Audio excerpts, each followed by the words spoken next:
Hello, everybody. Okay, today I'm going to dust off an old blog simply because I've been asked to by a handful of people. This is a blog that I actually have to dust off about once every year to year and a half, and it's right in schedule. It's been a year and I think 3 months since I posted it. So it's about the hiring process, and I like to dust it off because things change, right? Because even though I think you should have an amazingly strong, solid system, you're going to want to check in on that system and make sure it's as convenient and current as possible for you and for your potential hires. Now, there are going to be a lot of documents attached to this with some lists of questions you might ask and some other stuff I can't remember. But at any rate, but as you know, I usually do more of the why here and the how there. So some of the why is that there are two. One is to get the kind of person you actually want for the job, and two is because this is the face of your company. These people represent you, and too often we forget that our marketing starts the minute we leave our house, or in my case, our bedroom.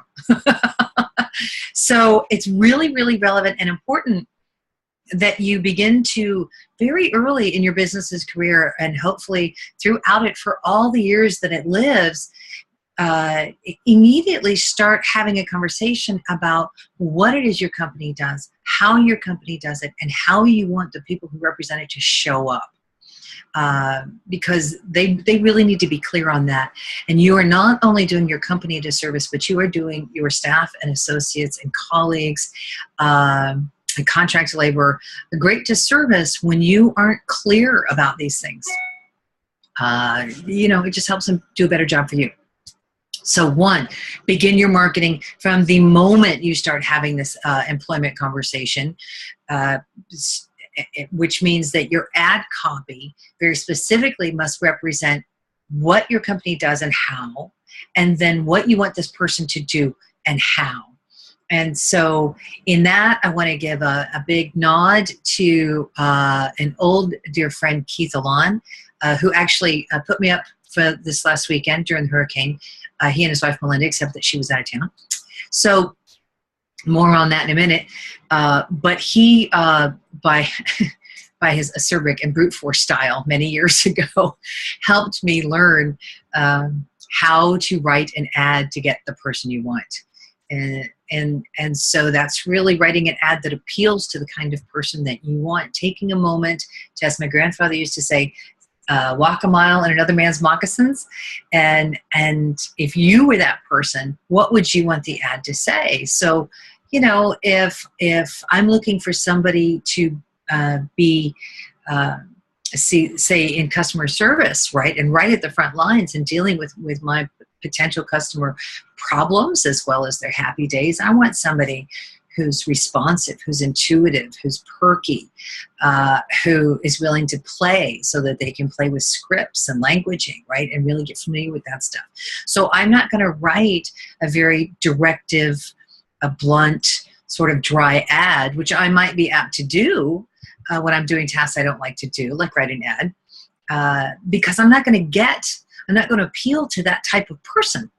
So think about it. Put your marketing hat on, recognize the receiver's perspective on this, do a little bit, again, the time spent in the building, in the planning, in the structuring is the important part. Execution we can do in our sleep, right? We can also delegate that like this.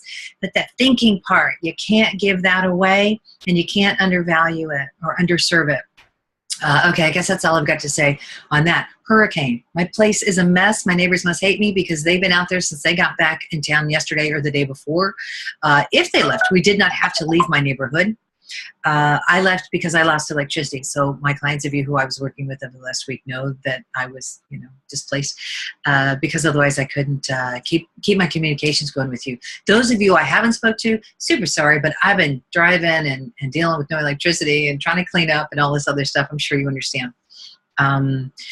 For those of you who aren't clear, I'm currently on the St. Johns River, so I did not have to evacuate like I would have were I still living in St. Simons. Those folks had a horrendous time, and yet the gods were very, very kind. Could have been a lot worse. It was expected to be a lot worse. So they've got some crazy stuff to clean up there too, but it seems like most everyone is safe and sound, unlike, gosh darn, in the Carolinas. So if you were worried, thanks, and everything's great. And if you weren't, good. I'm glad you didn't waste any sleep over it. Everything's great. The pooch is good, and I'm safe and sound. Thank you all, as usual, for your patronage and support. Have a happy day, week, month. And if there's any subject you want to hear about, do as my clients did to get this piece out, and yell and scream at me or say something nicely. I respond better. Okay.